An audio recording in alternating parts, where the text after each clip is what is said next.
مدد کے طور پر اس کے بیٹے کے علاج کے لیے دیے ہیں۔ میں نے اس بڑھیا کو زیادہ پیسے اس لیے دیے ہیں کہ گھر کے اور برتن بیچنے کی نوبت نہ آئے۔ 25 ریال اس لیے دیے ہیں کہ یہ پورا مہینہ لگاتار مسلسل اپنے بچے کا علاج آسانی سے کرا سکے۔ کیوں صاحب، میں نے کوئی غلط کیا ہے؟ میں نے کوئی نقصان کا سودا کیا ہے؟ ہرگز نہیں۔ 21 ریال میں نے زیادہ دیے ہیں۔ ایک تو میں نے اس پریشان حال بڑھیا کے چہرے پر مسکراہٹ دیکھی ہے، دوسرا میں نے اس کی زبان پر میرے حق میں نکلتی دعا دیکھی ہے۔ عبادت گزار کہتا ہے اس دکان والے کی یہ باتیں سن کر میں حیران رہ گیا، اسی حیرانی میں گم سم ہو کر میں گھر کی طرف جا ہی رہا تھا، اتنے میں پھر سے غیب سے آواز آئی۔ کوئی کہنے والا کہہ رہا تھا، او عابد، چلا کشی سے آج تک کسی کو اللہ کے دیدار کا شرف نصیب نہیں ہوا۔ اگر تم اللہ کو پانا چاہتے ہو، اگر تم اللہ کا دیدار کرنا چاہتے ہو تو پھر 4 کام جلدی سے کر لو۔ نمبر 1، گرتوں کو تھام لو۔ نمبر 2،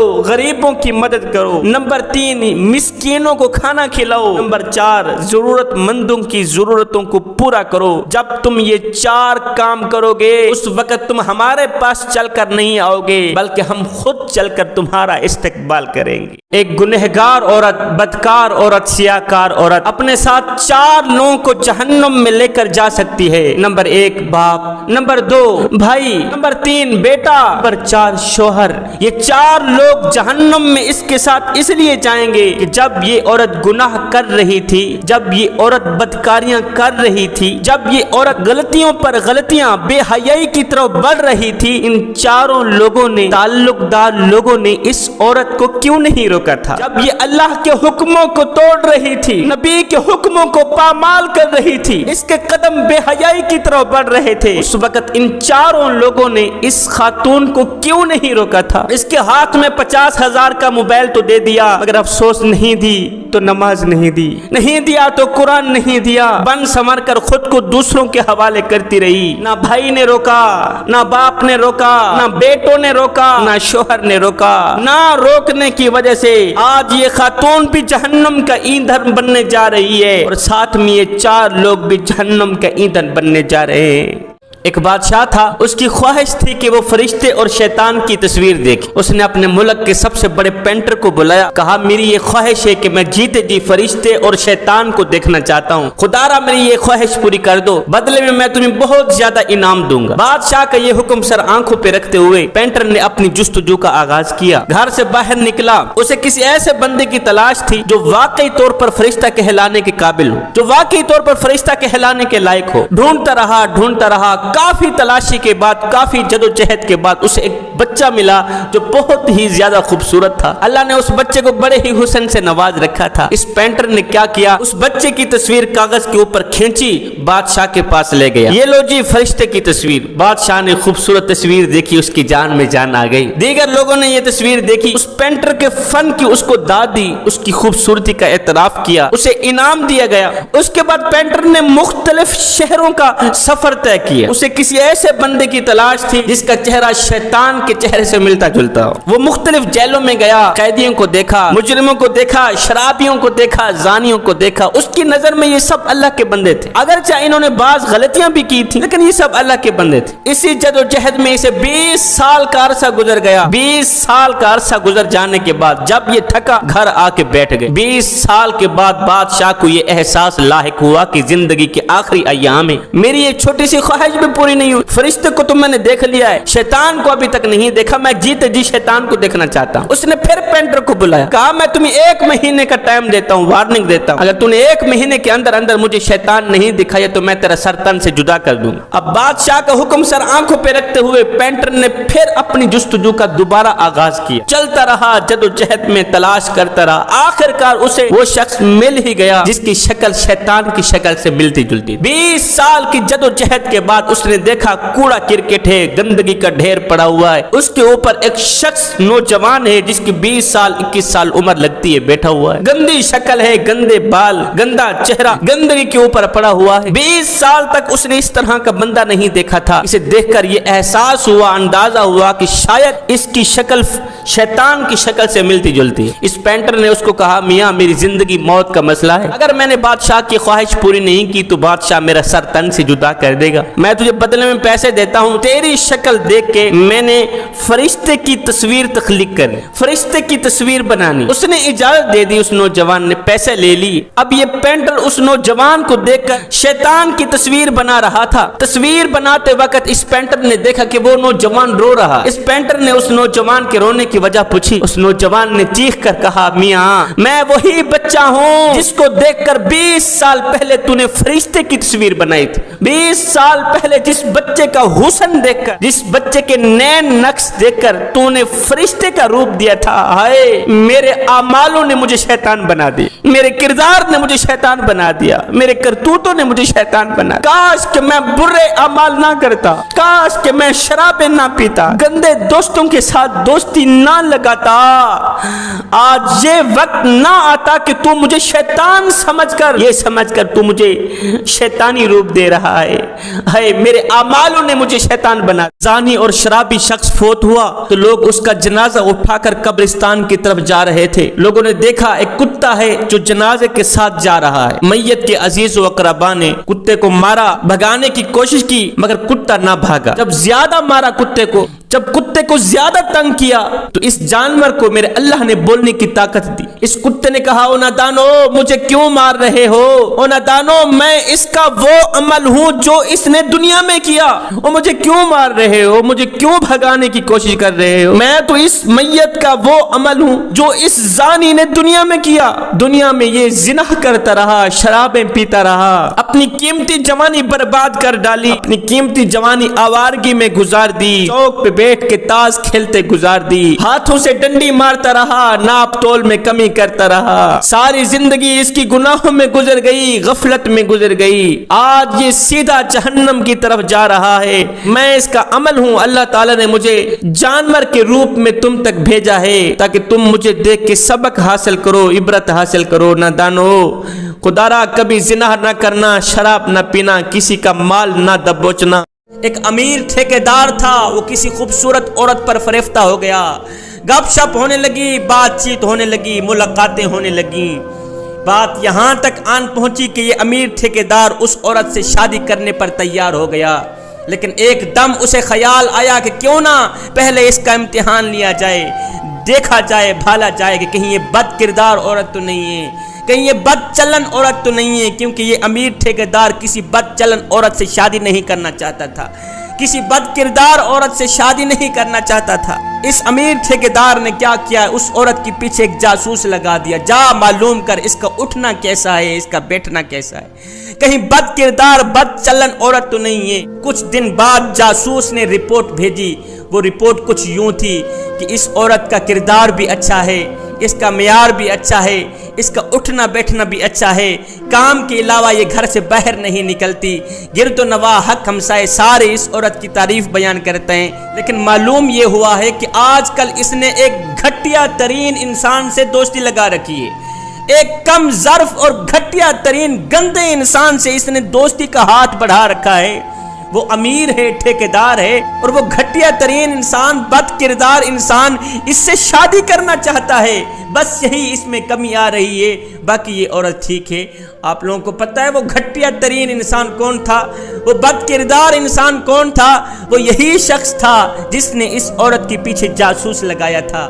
آج کا انسان دوسروں کے عیبوں پر تو نظر ڈالتا ہے, لیکن اپنے گریبان میں جھانک کر کے نہیں دیکھتا کہ میرے اندر بھی کوئی عیب ہے یا نہیں, میرے اندر بھی کوئی خامیاں ہیں یا نہیں. بغداد شریف میں ایک نیک خاتون رہا کرتی تھی. اسی بغداد میں ایک کفن چور بھی رہا کرتا تھا. یہ کفن چور جو تھا, جو بھی بغداد میں مرتا یہ جنازے میں شرکت کرتا, جاتا قبر کو دیکھتا, پھر رات کے دوسرے پہر جا کر قبر کھود کے کفن چراتا. اس نیک مئی کی موت کا دن آ گیا, روح نکل گئی, اللہ کی نیک بندی فوت ہو گئی. اللہ کی اس نیک بندی کے جنازے میں علماء نے شرکت کی, اللہ کے نیک بندوں نے شرکت کی. اس